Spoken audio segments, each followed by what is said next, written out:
Hello, everybody. It's me, Albatross. Okay, I am back. The last video I read the Genesis.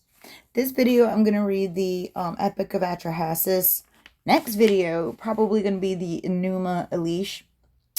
There's a reason I'm reading these very ancient documents that are translated to English.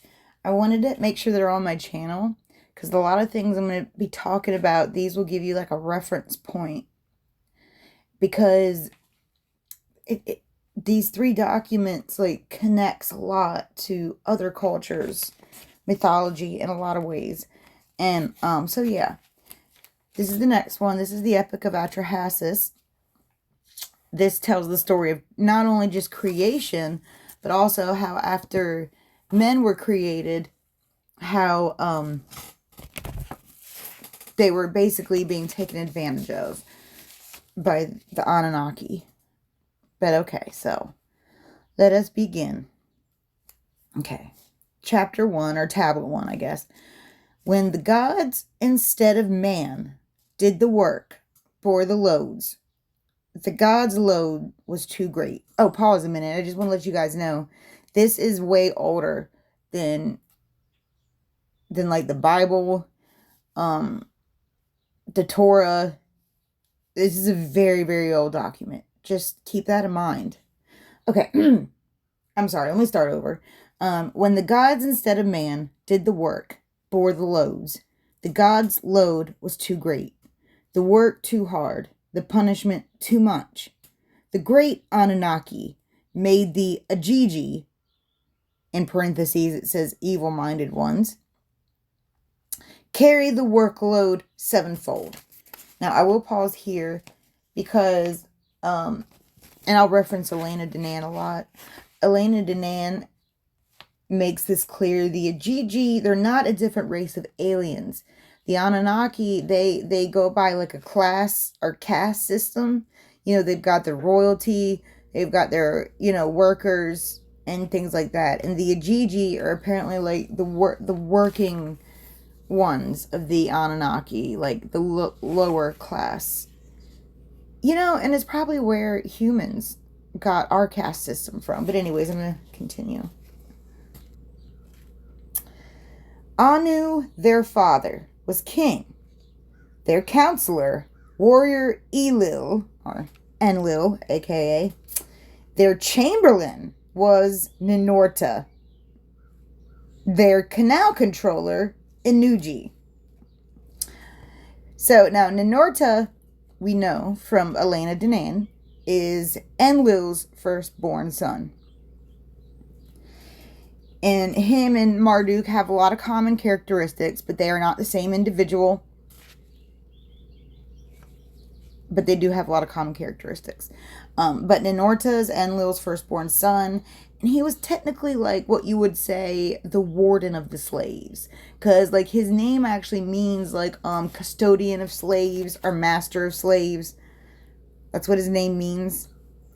So when we think about like the ones that actually made direct contact with human, it was most likely, usually, probably Ninorta here, being that was like his job. He was the one to maintain the slaves and the workers and stuff like that. Okay. And then back then you have, after they've dug out all these rivers and canals, they've actually got a canal controller. His name is the Nugi. And apparently this is before they even even started to mess with our genetics. This is back when our ancestors were still like very primitive, like Neanderthals. This is a very long time ago that they're talking about. Okay. They took the box of lots, cast the lots. The gods made the division. Anu went up to the sky, and Enlil took the earth for his people. The bolt which bars the sea was assigned to far-sighted Enki. So already we can see the division and how it kind of spreads to other religions or ancient mythologies. Anu, their father, went up to the sky in his spaceship. They call it the sun, but it's funny because you notice in a lot of like these old carvings, they always seem to have either two suns or two moons. Very interesting. Okay. And then, obviously Enlil got like the earth or whatever, and then Enki got the water. Okay. When Anu had gone up to the sky, and the gods of the Apsu had gone below, the Anunnaki... Wait. What?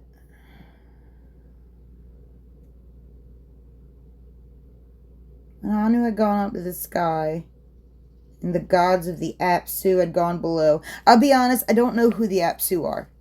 I know that they're mentioned in the Enuma Elish, but it's mentioned as like an individual, not as a group. So I'm not really sure what they mean by that. If they mean the reptilians, or if they mean the one individual who gets killed in the Enuma Elish. I'm not sure what they mean here. I'm not really sure about that. But anyway, okay. And the gods of the Apsu had gone below. I'm assuming it means like the inner earth. Okay. The Anunnaki of the sky made the Ajiji bear the workload. The gods had to dig out canals, had to clear channels, the lifelines of the land. The gods dug out the Tigris River, and then dug out the Euphrates. Wait, pause. According to this ancient document, the Tigris and Euphrates weren't originally natural rivers. The quote, gods dug these rivers out. Interesting, right? I thought that was very interesting. And of course, like, if they did that, like, pre-flood, then obviously they're not going to look the same after the flood. They're going to be a little different than how they originally dug them out. I don't know. I just think this is very interesting. I wonder if all rivers were dug out. Anyway, okay. I'm getting off track. Okay, I'm continuing now. Now, and then these next few lines, they're only like half lines. So it might sound a little confusing. I apologize, but the tablets were kind of damaged. So this part, we only got half of the lines. So after the two lines, they dug out the Tigris and Euphrates. Here we go. ... In the deep, they set up ... the Apsu ...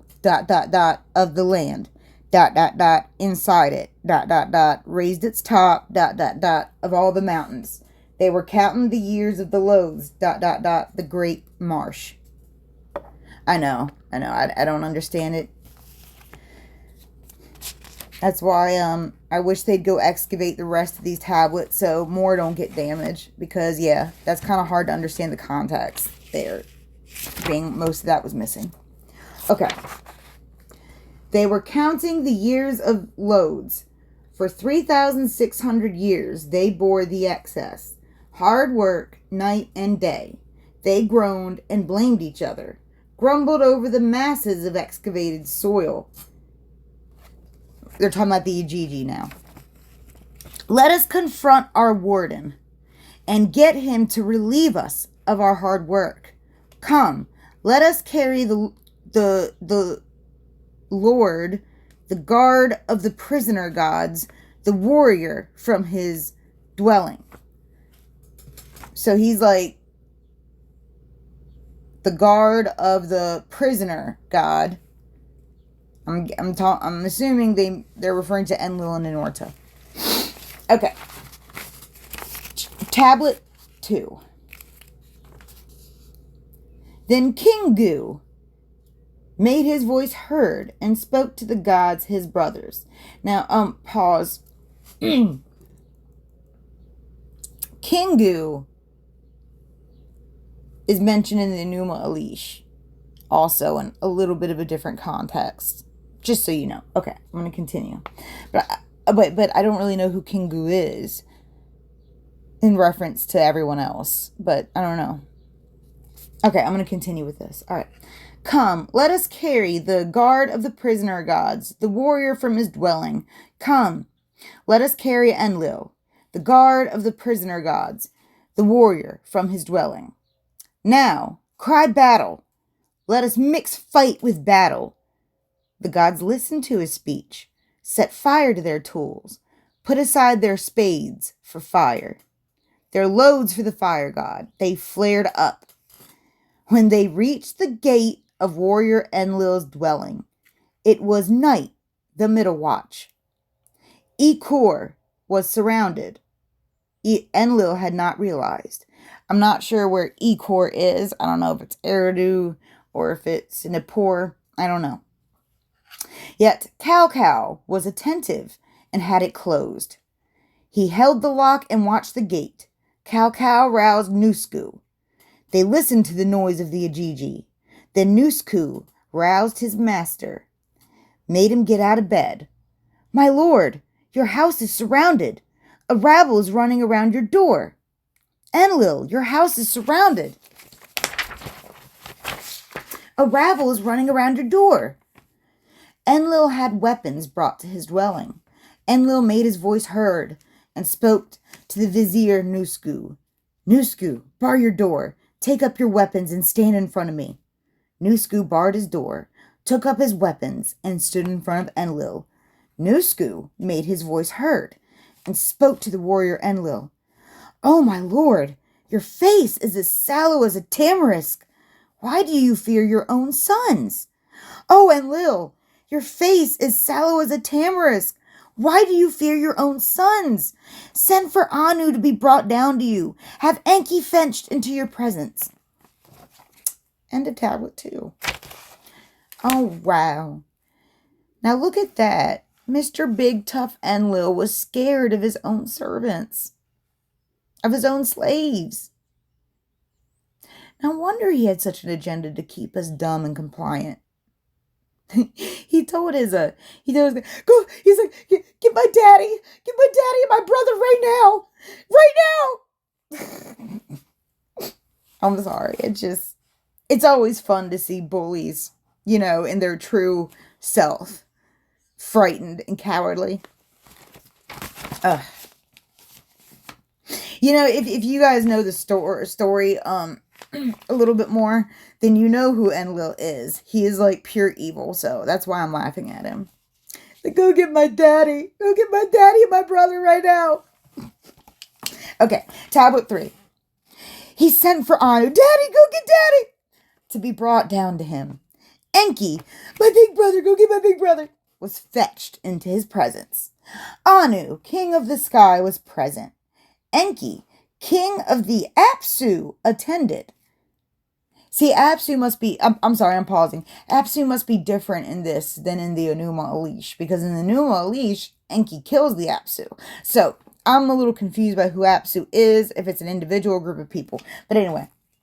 Okay, Enki, king of the Apsu, attended. The great Anunnaki were present. Enlil got up, and the case was put. Enlil made his voice heard, and spoke to the great gods. Is it against me that they have risen? What should I do? Shall I do battle? What did I see with my own eyes? A rabble was running around my door. Anu made his voice heard and spoke to the warrior Enlil, the big tough warrior. Let Nusku go out and find out the word of the Ajiji who have surrounded your door. A command, ... some stuff missing. 2, ... stuff missing. Okay. Enlil made his voice heard and spoke to the vizier Nusku. Nusku, open your door, take up your weapons and stand before me. In the assembly of all the gods, bow, then stand and tell them. Your father Anu, your guard, warrior Enlil, your warden Ninurta, your canal controller Inugi have sent me to say, who is in charge of the rabble? Who is in charge of the fighting? Who declared war? Who ran to the door of Enlil? Then Nusku opened his door, took up his weapons, went in front of Enlil. In the assembly of all the gods, he bowed, then stood and told the message. Your father Anu, your guard warrior Enlil, your warden Ninurta, and your canal controller, Inugi, have sent me to say who is in charge of this rabble, who is in charge of the fighting, who declared war, who ran to the door of Enlil. Enlil, ... Missing lines. Okay, now the Ajiji are speaking. Every single one of us declared war. We have put a stop to the digging. The load is excessive. It is killing us. Our work is too hard. The trouble too much. So every single one of us gods has agreed to complain to Enlil. Nusku took his weapons, went and returned to Enlil. My lord, you sent me. I went ... I explained ... saying every single one of us gods declared war. We have put a stop to the digging. The load is excessive. It is killing us. Our work is too hard. The trouble too much. So every single one god has agreed to complain to Enlil. Enlil listened to the speech. His tears flowed. Enlil spoke guardedly, addressed the warrior Anu. Noble one, take your decree with you to the sky. Show your strength. While the Anunnaki are sitting before you, call up one god and let them cast him for destruction. End of tablet 3. Okay, tablet 4. Anu made his voice heard and spoke to the gods, his brothers. What are we complaining of? Their work was indeed too hard. Their punishment was too much. Every day, the earth resounded. The warning signal was loud enough. We kept hearing the noise. ... Do ... tasks. While the Anunnaki are sitting before you, while Belet Lee, the womb goddess, is present. I don't know who that is. It could be Enki's mom, it could be Enlil's mom, I don't know. Or it could be one of their wives. Anyways. Call up one and cast him for destruction. Anu made his voice heard and spoke to Nusku. Nusku, open your door, take up your weapons, bow in the assembly of the great gods. Then stand and tell them, your father Anu, your guard warrior Enlil, your warden Ninorta, and your canal controller Inugi have sent me to say, who is in charge of the rabble? Who will be in charge of the battle? Which god started the war?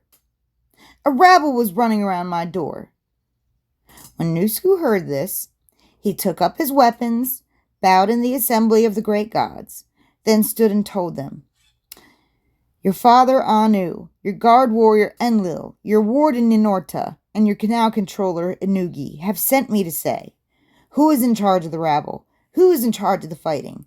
Which god started the war? A rabble was running around Enlil's door. Then Ea made his voice heard and spoke to the gods, his brothers. Ea is also Enki. Why are we blaming them? Their work was too hard. Their punishment was too much. So now Enki's telling him the same thing Anu just said. Every day the earth resounded. The warning signal was loud enough. We kept hearing the noise. There is ... Belit Ili, the womb goddess, is present. Let her create a mortal man, so that he may bear the yoke. The work of Enlil. Let man bear the load of the gods. The whole line is missing. Belit Ili, the womb goddess, is present. Let the womb goddess create offspring, and let them bear the load of the gods. End of the 4th tablet. So they're obviously talking about tampering, genetically tampering with... Now, I know they don't make it clear, but I want to make something clear. They didn't take one of their people and mess with their DNA to make slaves, because, I mean, the Ajiji was already there for that. No, they took a species that was here on Earth, the Neanderthals. In case you guys want, if you go to Elena Danan's channel, she actually is in contact with Enki. Now, in case you're asking, well, how in the world is he still alive? Well, if you look at the Sumerian kings list and see how long that those kings, who definitely were not human, were ruling, some of them 100,000 years, then it starts to make sense as to why they're still alive. Because they live a very, very, very, very long time. Either that or they have no ties to our time here. I don't know. I don't have the answer. It gets complicated when you go to other places in space, okay? Don't let NASA tell you any different. They're not connected to the same gravity we are. Okay. Tablet 5. They called up the goddess, asked, the midwife of the gods, wise Mammy. You are the womb goddess, to be the creator of mankind. This definitely has to be an interseg, I think. Create a mortal, that he may bear the yoke. Let him bear the yoke, the work of Enlil. Let him bear the load of the prisoner gods. Nintu made her voice heard, and spoke to the great gods.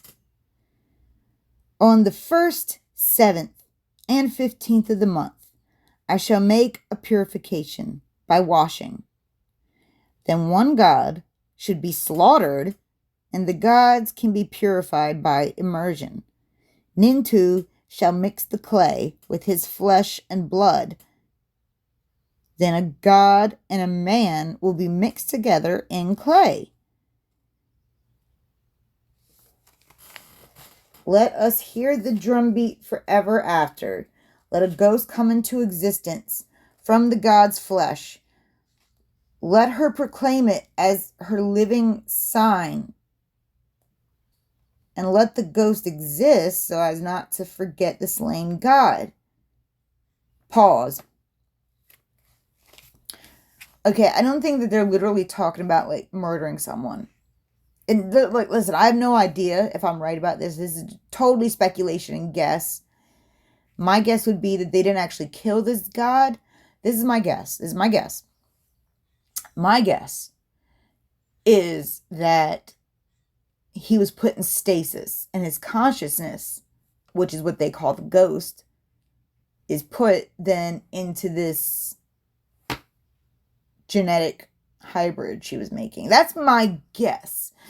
Because honestly, if you're upgrading the species here, the souls here wouldn't have been evolved enough at that point to inhabit an intelligent body like that. I wouldn't think. Because I'm not saying Neanderthals weren't intelligent. They obviously were. I'm just saying that they just weren't at the point where I wouldn't think that they want a soul like that couldn't. I don't know, because usually evolution's very slow. But anyway, I'm just guessing at that. Who knows? Maybe they did just kill this guy and crushed up his bones and used it to make man with magic, pure magic, no science at all. Who knows? What I do know is, I know that these people, these ancient ancestors of ours who wrote these clay tablets, I don't believe they're lying. That's what people, I think a lot of people don't quite understand. A lot of people just assume that our ancestors were just trying to make sense of the world around them. I don't think it's quite that simple. Like, especially back then, it takes a lot of work to do these clay tablets. Not just the clay tablets, but like the monuments too, the temples, the statues. That's just so much. And especially when they had to focus on living, surviving, and eating. They took the time to make all this stuff. Like, I don't think they would do that over something made up. That's just my opinion. Okay. Sorry, didn't mean to get off track.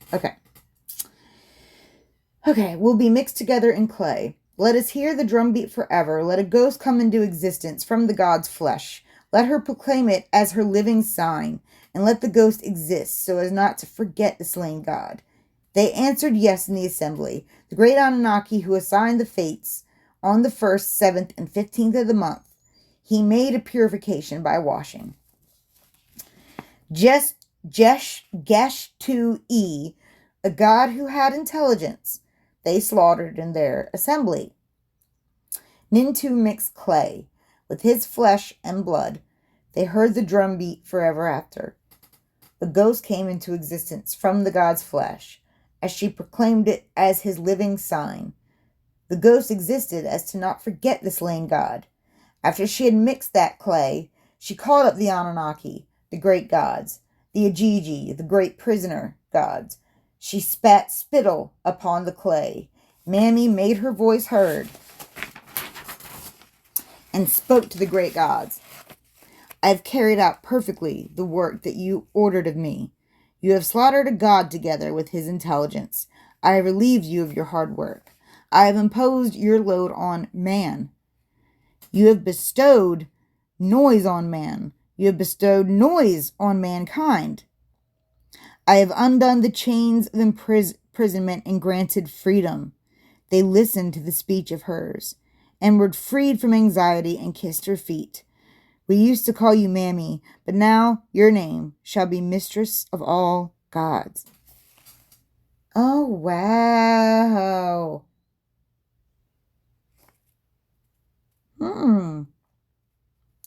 So, Ninhursag had a lot more to do with this than we thought.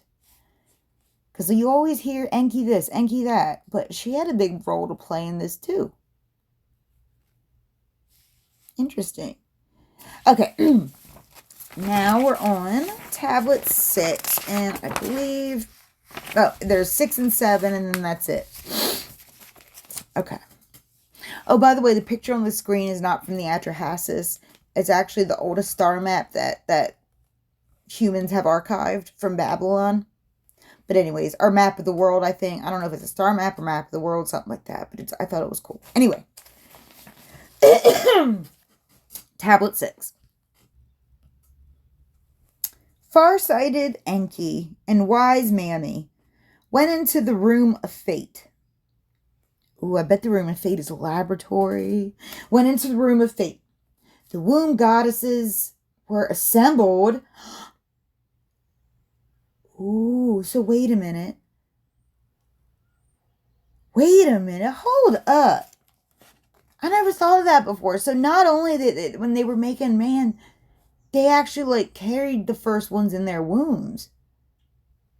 I mean, I guess that makes sense. I mean, when you make a clone or a hybrid or whatever, you couldn't just make one that was already an adult, right? It would have to be born, I would assume. Fascinating. Anyway, okay. The womb goddesses were assembled. He trod the clay in her presence. She kept reciting an incantation.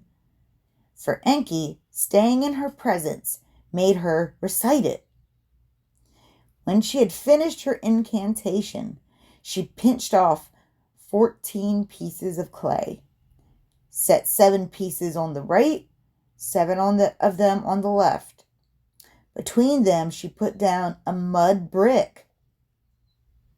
She made use of a reed, opened it to cut the umbilical cord, called up the wise and knowledgeable womb goddesses, 7 and 7. 7 created males, 7 created females, for the womb goddess is creator of fate. He, them 2 by 2, them 2 by 2 in her presence.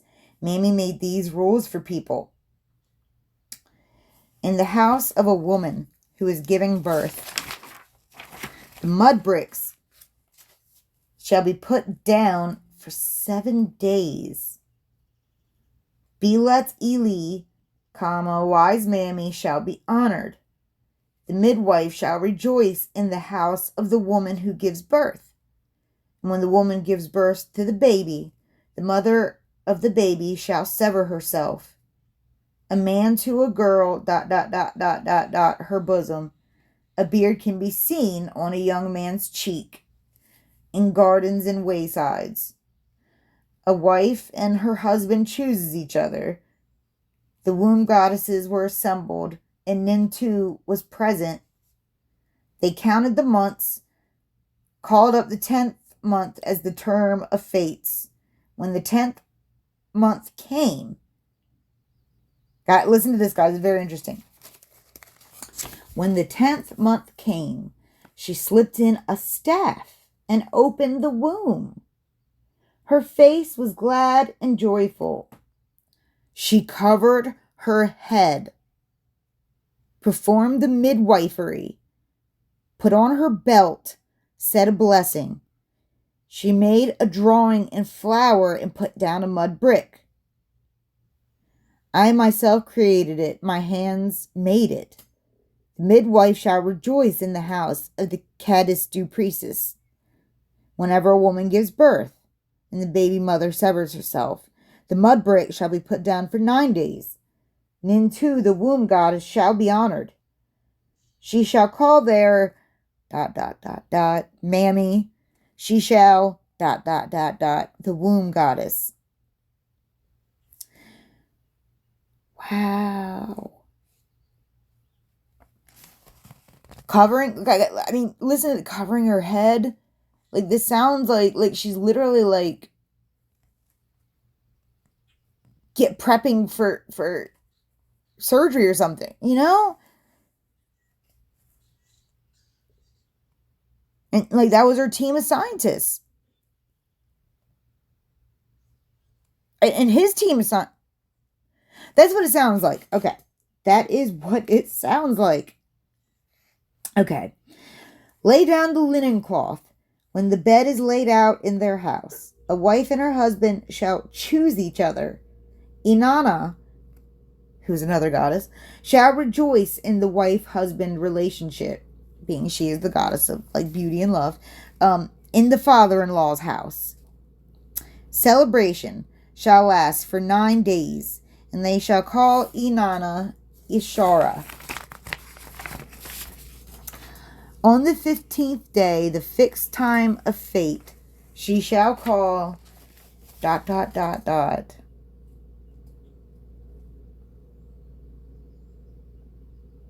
is interesting. Okay.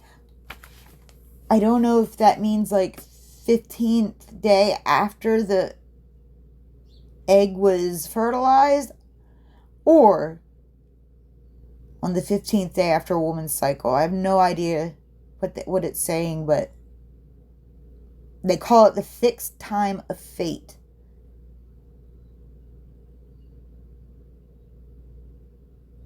I wonder what that means. Does that mean is that when they go to her?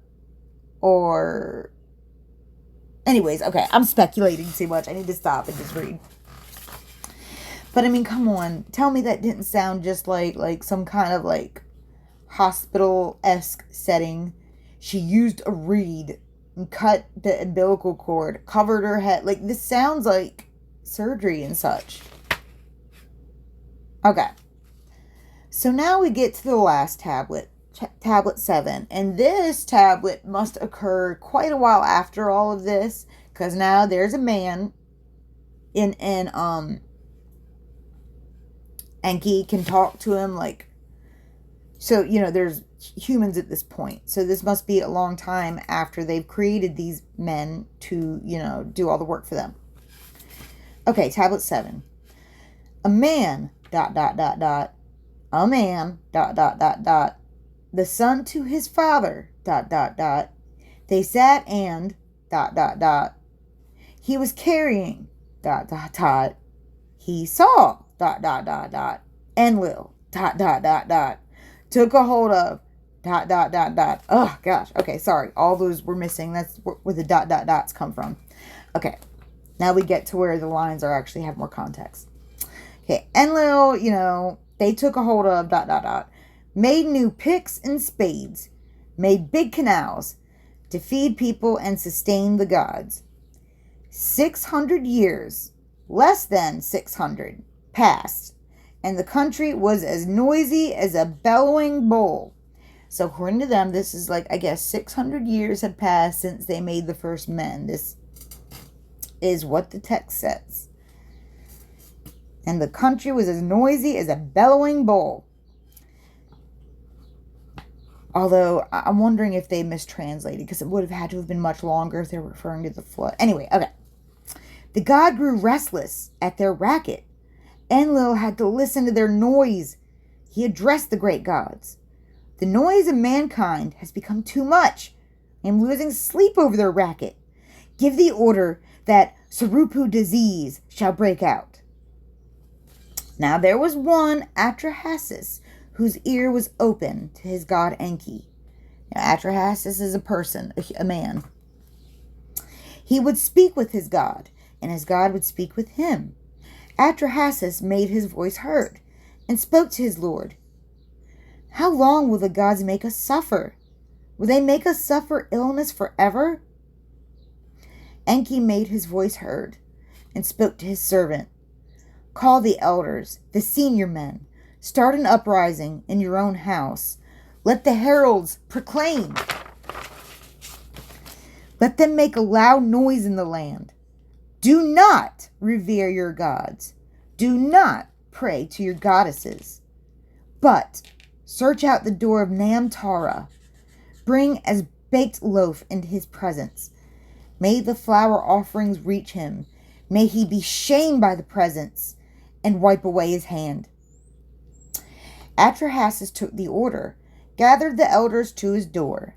Atrahasis made his voice heard, and spoke to the elders. I have called the elders, the senior men. Start an uprising in your own house. Let the heralds proclaim. Let them make a loud noise in the land. Do not revere your gods. Do not pray to your goddesses. But search out the door of Namtara. Bring as baked loaf into his presence. May the flour offerings reach him. May he be shamed by the presence and wipe away his hand. Pause. This is the one spreading the diseases. I don't know who it is in equivalence to, but he's the one that Enlil ordered to give everyone diseases. Okay. The elders listened to his speech. They built a temple for Namtara in the city. Heralds proclaimed. They made a loud noise in the land. They did not revere their god. They did not pray to their goddess. But they searched out the door of Namtara, brought baked loaf into his presence. The flour offerings reached him, and he was shamed by the presence, and wiped away his hand. The Sarupu disease left them. The gods went back to their regular offerings. And that was all I have of the Atrahasis. I feel like there's more, but I don't have more. That was all I had. Because that's just going over.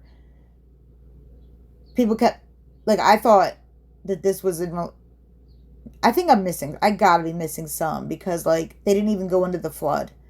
I mean, they went into, like, kind of the things that happened before the flood, leading up to the flood. But they didn't actually get to the flood. So, I'm not sure.